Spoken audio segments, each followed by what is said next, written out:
I would say that this is probably the world's most dangerous job.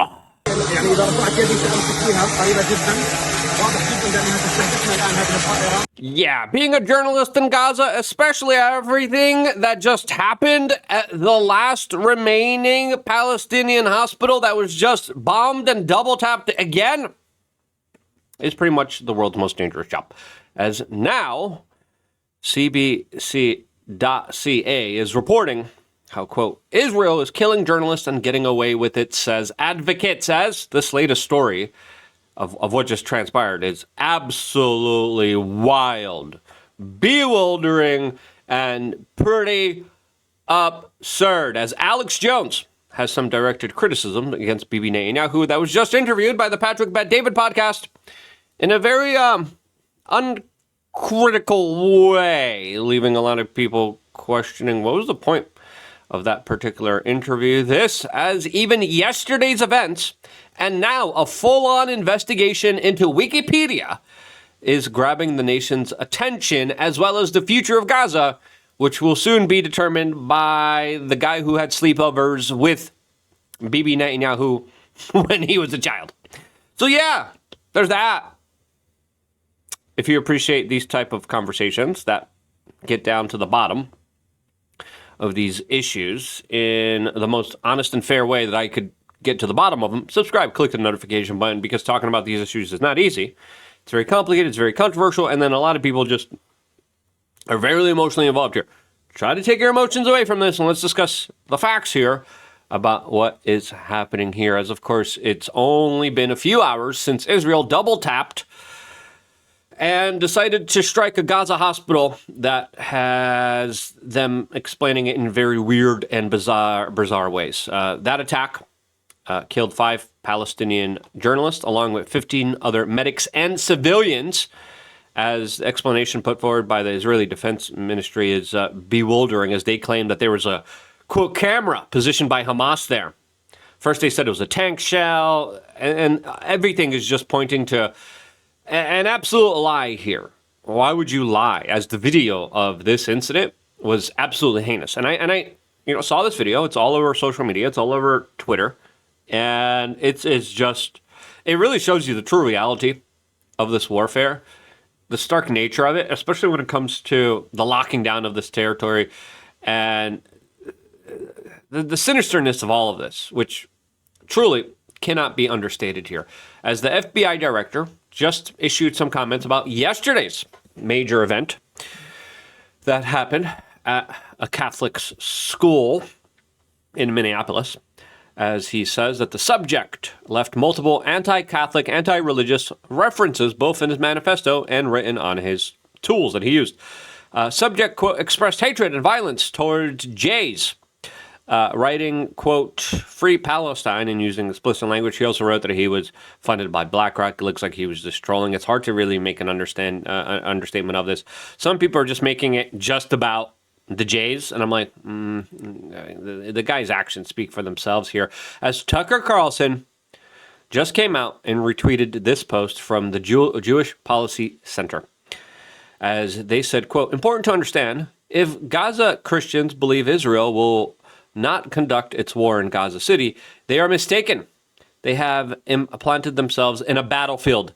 They are part of the battle. If they are looking for martyrdom, well, ... What? Are you kidding me? It's like, oh yeah, we're going to imprison you. We're going to lock you up. You can't leave. Oh, you're in a war zone. Too bad. You want to be a martyr? And they're like, well, you don't let us leave. Like, there's no food being allowed in. What are our options here? As they retweeted Akali Shahis, who says the churches in Gaza have decided not to evacuate their buildings in Gaza City. Christians are choosing to remain, even if it means risking their lives rather than leaving their churches. Tucker Carlson responded to all of this, saying, just another casual threat to take out Christians. It'd be interesting to know who is associated with the Jewish Policy Center. It would be even more revealing to know what Ted Cruz, Speaker Mike Johnson, and other self-described Christians in Congress think of it. Maybe someone will ask them. I think that would be a good question to ask here, as now people asking too much questions are under federal investigation, as this White House has definitely laid out a lot of very interesting policy decisions, specifically prioritizing anyone who criticizes the Israeli state or expresses opinions that are racist towards them. Now, I don't like any type of racism or hatred or bigotry. Sure, you can make your jokes, whatever. I think we should be allowed to make jokes unlimitedly. But when it leads to actual policies, when it leads to actual discrimination, there's something that we should, of course, have a conversation about. But a lot of people argue that that is exactly what is happening here, with the overwhelming amount of pressure now being put on Wikipedia, that, by the way, censored me.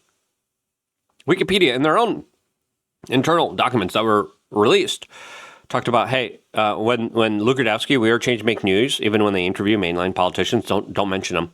Mention the big news organizations that talk about them, and don't ever reference them, deperson them. This is why I don't even have a Wikipedia, because someone at Wikipedia just said, yeah, you're Lukerdowski gone. Chew. I'm like, what? Wait. What's going on here? I'm not a big fan of Wikipedia, but now Wikipedia is under federal investigation, not for their discrimination, which is pretty clear and evident, against white people and Christians, since, of course, they represent a woke, leftist, liberal type of diatribe that has been heavily censored and manipulated, but because of Jewish people. Interesting.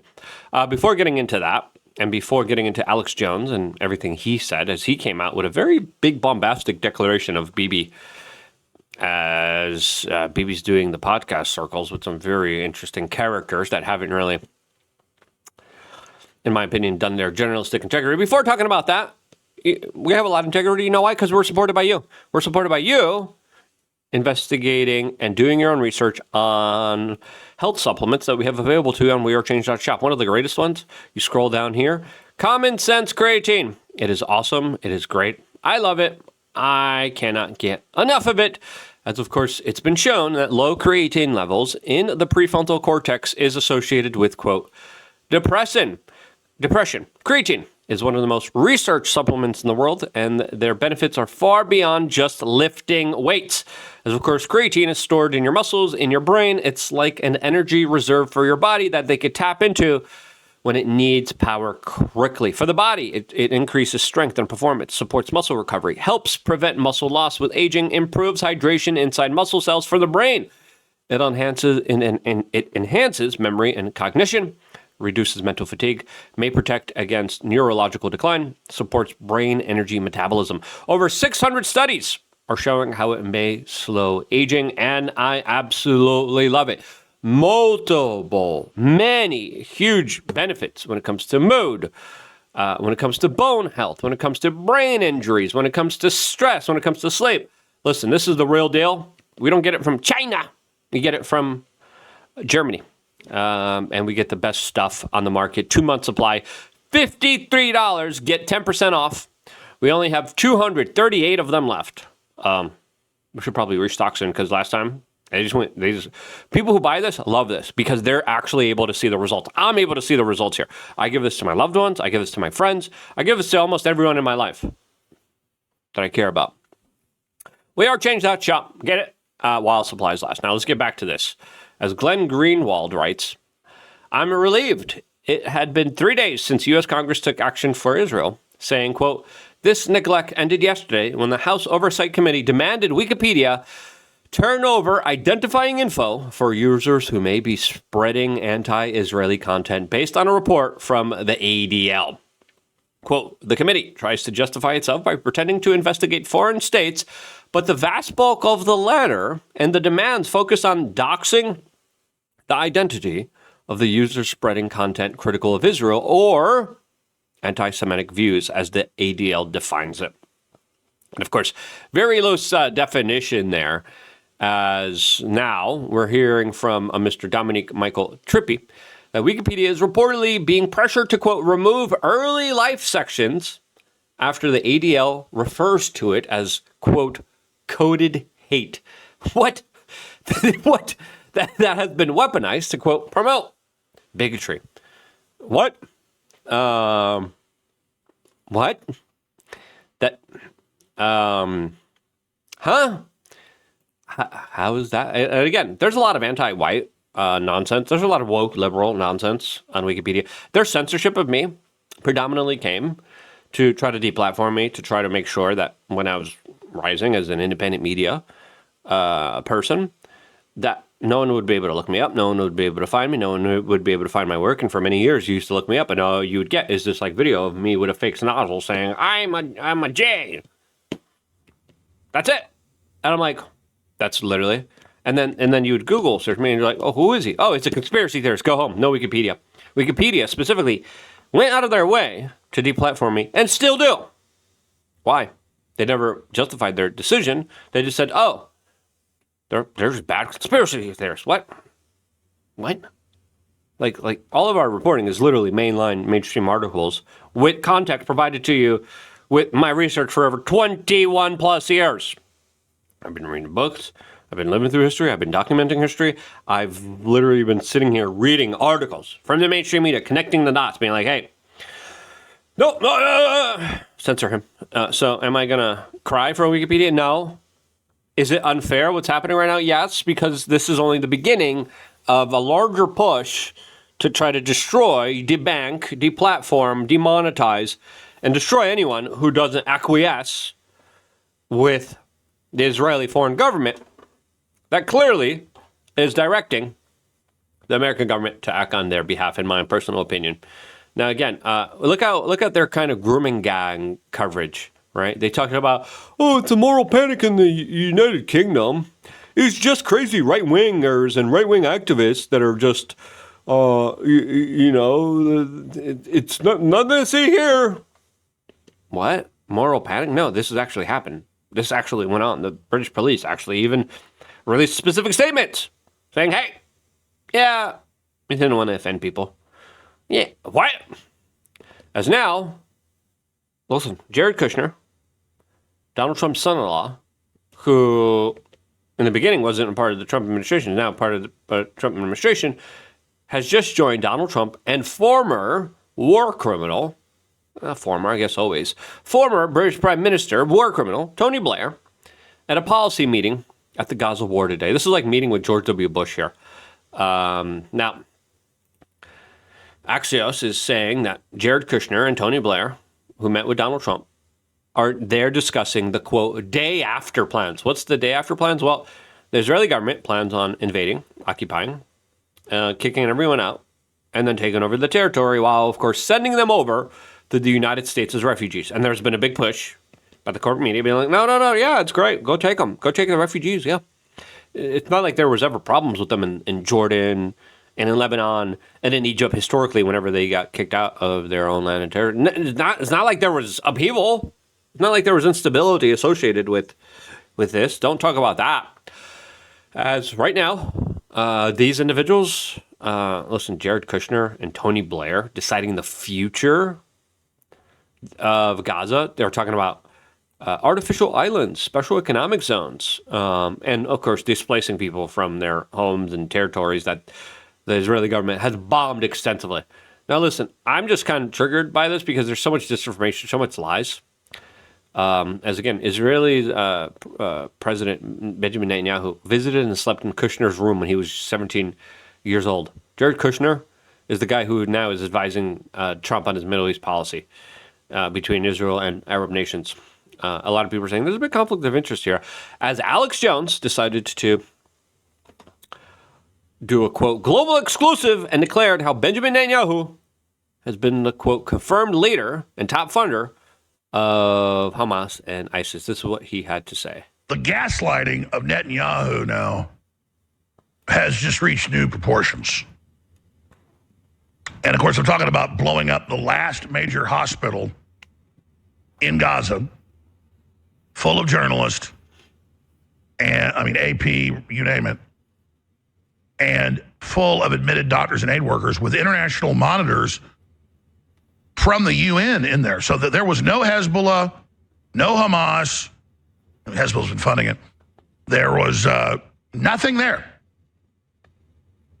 And then they bombed it through the same hole and then bombed it later when aid workers were in there. And both times Netanyahu said, It was a mishap. It's a horrible video. I don't want to play the video. I'm going to scroll down and play the video. Mishap's like a fender bender. So, oh, sorry, we bombed you. Oh, aid workers are in there later in the day. Here, let's just blow you up. And then Netanyahu's like, oh, it was a complete accident. Sorry. Over and over and over again. Yep, and this is the statement from the Israeli prime minister. Oh, we deeply regret this. They double tapped them. Okay? And the explanation is, oh, there was a Hamas surveillance camera. So what?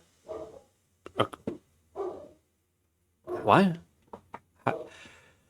We deeply regret this tragic mishap. It's a mishap. It seems like it's more than just a mishap today.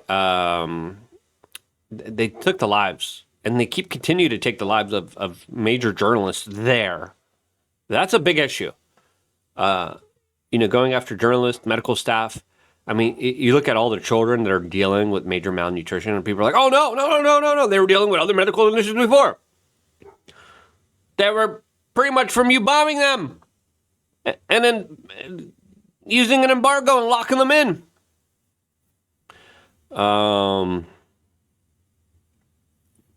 Listen, this is an insane story. Insane story that, to me, absolutely is not getting enough attention. Like walking over to somebody in an outdoor cafe and taking a hammer and hitting him in the head as hard as you can. Yep, and then it's like, oh, it's a mishap.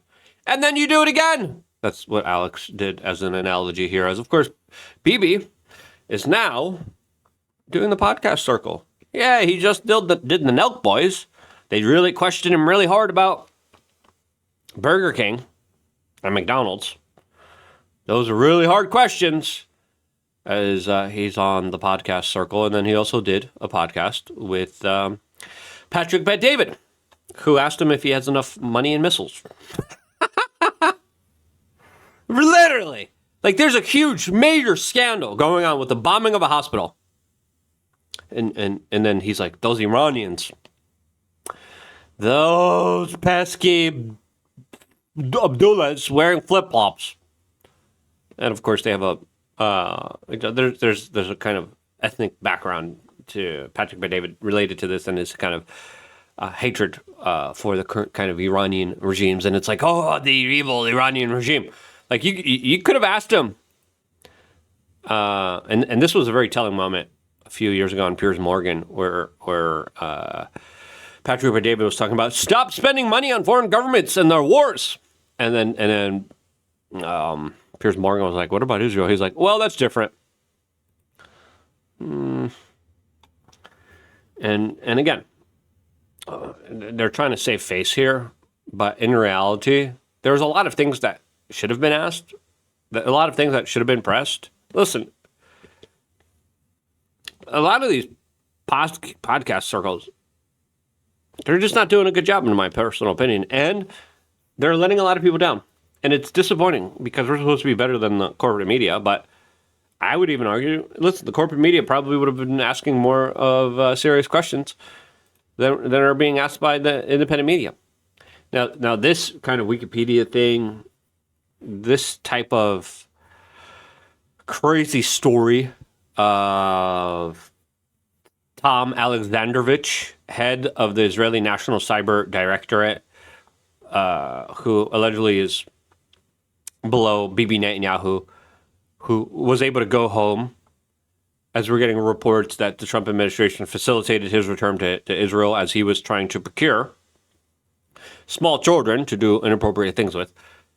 The hospital bombings. I mean, all of this. I mean, why can't we just be an honest society? Why can't we just have real honest conversations about this? And why are conversations about this being literally labeled, oh no, you just hate? No. It's not about hate. It's about like talking about the weirdness of this all, the strangeness of this all. Because like you're only going to make people more conspiratorial. You're only going to make more and more people concerned and angry here. The more you gaslight them, the more you lie to them. And again, this double tap attack, taking the lives of 20 innocent people. And listen, people in the Israeli military are like, we're the best. We're the best when it comes to civilian casualties. Compare that to the Ukrainian war, by the way. The Ukrainian war numbers are a little bit different. Now, of course, warfare has changed. there's a lot more of a respect for civilian casualties. You compare maybe like what happened in the 1930s, 1920s with older forms of warfare.